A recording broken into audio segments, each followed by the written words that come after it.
Good morning, good morning. Dito tayo ngayon sa may East Avenue kung saan dito tayo sa may tapat ng LTO main office. Pupunta tayo dito sa may internal road. At araw-araw tayong dumadaan dito sa may internal road ng mga kamasa. Meron lang tayong napapansin doon sa lugar na yun. Nais ko lang po na i-share sa inyo ngayon at ang makikita po natin ng situation po ng internal road at siguro kapansin-pansin yung ating makikita ngayong umaga. So ito po, patuloy na po tayo, no? Doon sa bandang unahan natin ay kakanan tayo. Unang madatyan po natin yung opisina po ng DOJ, no? At makikita natin dun sa may pagkanan natin, no? Makikita natin mamaya kung anong meron dito. So i-stop po muna tayo dito, no? Sa may traffic light na ito. Diyan lang po sa may bandang unahan, mamaya makikita na po natin.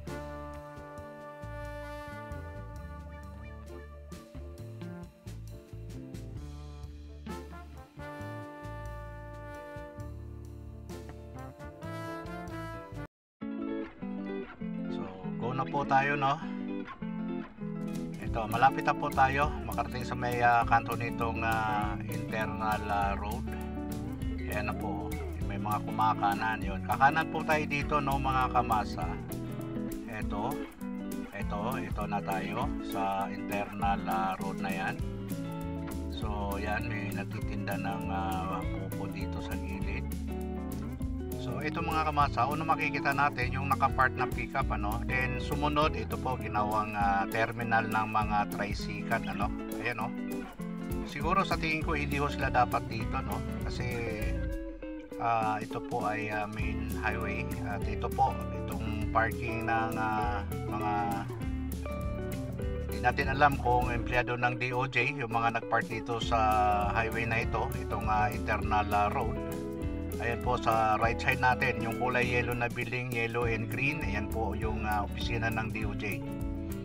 Ayan po, kung tunghayan natin, nakikita po natin yung nasa right side natin, no, ginawang parking itong kalsada na ito, no. Ayun, no. So hindi po natin alam kung ano pong aksyon ng ating pamahalang Quezon City. So nagsimula po dito, makikita po natin marami pong mga tambak din sa gilid, ginawang parking, may mga restaurant. Ayan po, kung nakikita nyo yung mga payong, yun po ay nasa kalsada na po yan, no? Ayan, no? Nasa kalsada na po yan, yung mga paninda na yan, lahat po yan, yung mga tricycle na yan, yung mga nakapark na mga sasakyan dito. Nasa highway na po yan, no? Napakarumi po yung area na yan. Yun po yung ating napapansin dito ng mga kamasa, no? Araw-araw po ako dumadaan dito, so medyo nadudugitan po ako dito sa lugar na ito, no, kasi ang dami pong kalat ditong basura, no, ang dami pong kalat. So parang hindi yata napapansin natin pamahalang Quezon City itong lugar na ito. Although medyo masasabi natin na para mga squatter area po itong lugar na ito. Yan, no, masdan nyo po mga kamasa, no, ang dami po mga obstruction dito sa kalsada na ito. Ito po ay magmula sa East Avenue, kumanan po tayo, no, going to northbound ito, no, northbound. Ayan po, oh. Ayan, kung makikita po ninyo mga kamasa, ayan, no, napakarami pong hindi dapat sa kalsada na ito. So dapat po ito i-clearing dapat po ng ating pamahalaan, no. O ayun, no, ayan, no, kainan po yan, nasa kalsada na po nakapwesto sila, nasa kalsada na po yan.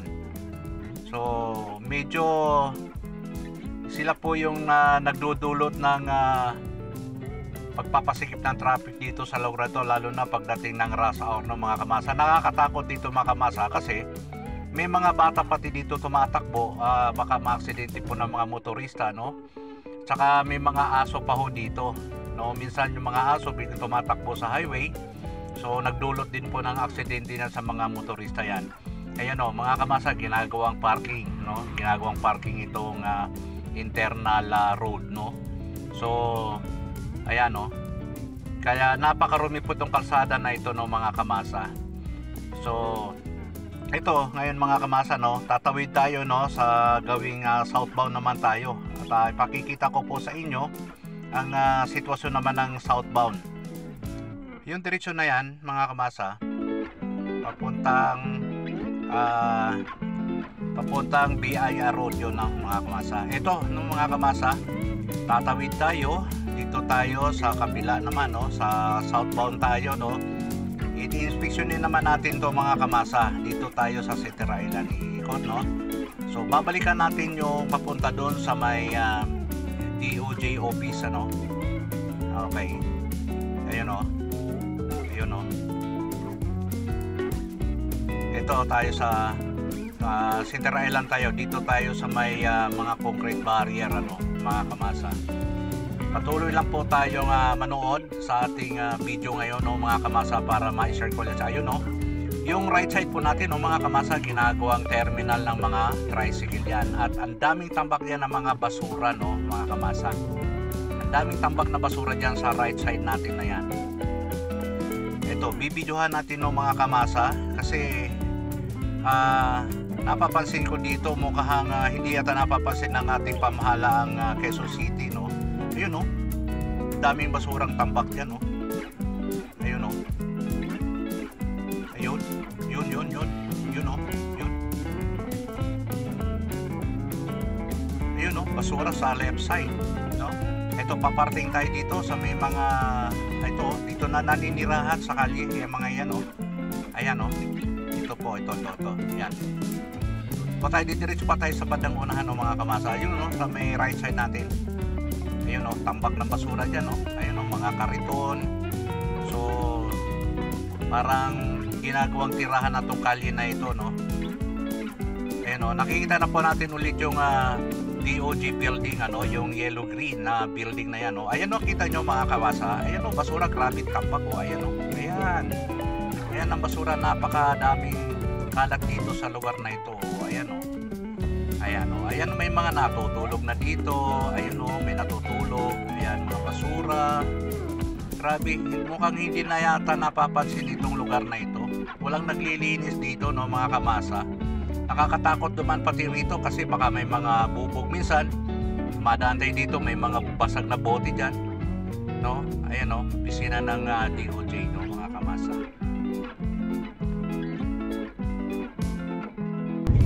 Ayan, o, mga kamasa, ginagawang terminal ng mga taxi. Ang daming obstruction dito sa lugar na ito, itong internal road, no, pati dyan sa may kabila na yan, no, ginagawa na ng terminal dito. Ayan, o, may mga kainan dito at nagkaroon na rin ng mga parking dito hanggang doon sa dulo. Didiretsuhin natin mga kamasa hanggang Agham Road, no. I-inspection din natin ang Agham Road kung okay doon. Ayan, no, maraming mga nakapark dito, oh.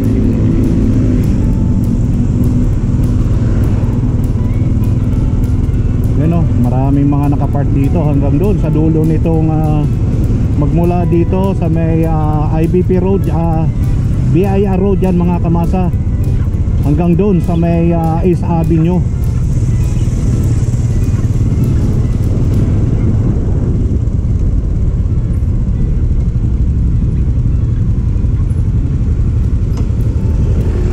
So ito yung BIR Road, no, mga kamasa. Dito tayo papunta ng Quezon Avenue yan.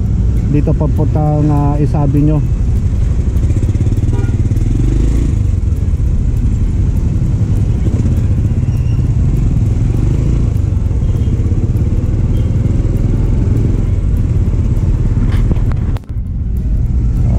Muna tayo dito sa may Quezon Avenue. Ito, no, mga kamasa, galing ng North Fairview going to Quiapo yan. Didiretso tayo dito, Agham Road. Titignan natin dito yung Agham Road. Ipakikita ko rin sa inyo, mga kamasa, itong Agham Road.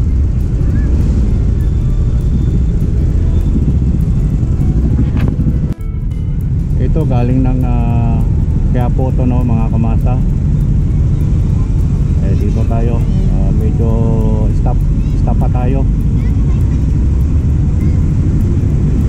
lumabas na yan, ang galing ng North Avenue yan.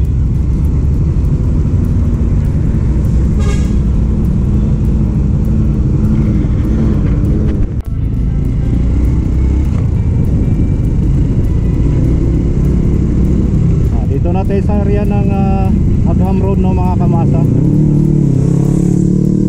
Northbound tayo, northbound. Ito yung sitwasyon ng North Avenue. Yan, marami mga parking, yung mga nagtitinda. Ayan, no. Ito yung Agham Road. Iikutan natin itong mga kamasa hanggang dulo. I-check natin tong highway na to, no. Titignan natin yung situation dito.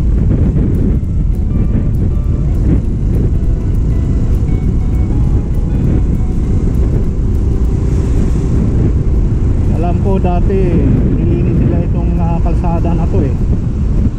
Pero sa ngayon medyo unti-unti na namang maraming obstruction dito, no. Kaya minsan nagkakaroon ng matinding traffic dito sa pagdating ng rush hour, no, mga kamasa. Dahil may mga nagpa-park dyan sa right side natin. Isa sa nagpapasigip ng daloy ng traffic yan. Kaya minsan pag dumaan tayo dito ng mga rush hour, punong-puno itong Agham Road na ito, mga kamasa. Kaya iikot tayo dyan sa may traffic light na yan, mag-u-turn tayo dyan, titignan natin doon sa kabilang side naman. Doon naman tayo ngayon sa may southbound.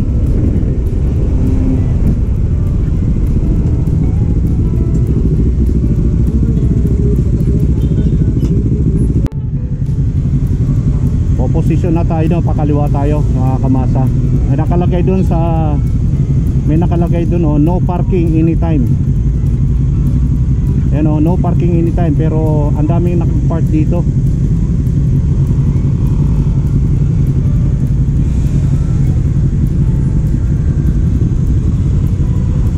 Ayun, nababasa nyo, mga kamasa. Ayun, nakalagay dyan towing zone, towing yan, towing zone. Ayun, bawal daw magpark, pero ang daming mga nagpa-park dito.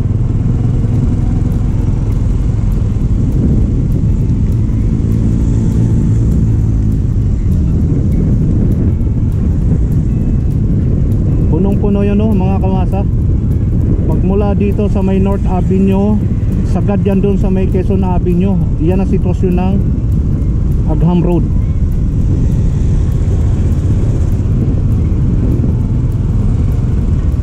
Dito ang isang Agham Fire Volunteer Office. Ayan, kung makikita natin, ang dami. Ayan, ginagawang terminal ng mga tricycle, mga tricycad. Ayan, ito yung sitwasyon ng Agham Road sa pagitan nito ng North Avenue at Quezon Avenue, mga kamasa. Ayan.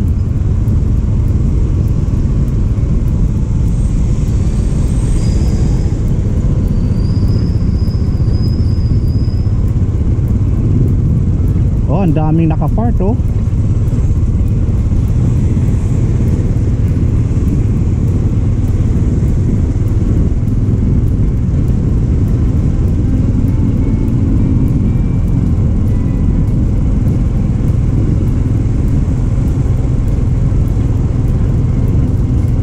malapit na po tayo dumating sa may Quezon Avenue. Mag-u-turn na po tayo ulit dito, mga kamasa.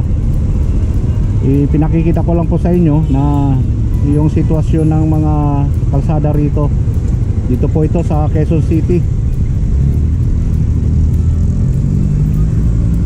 Ayan po yung opisina ng Court of Tax Appeals. Ayan, Ayan.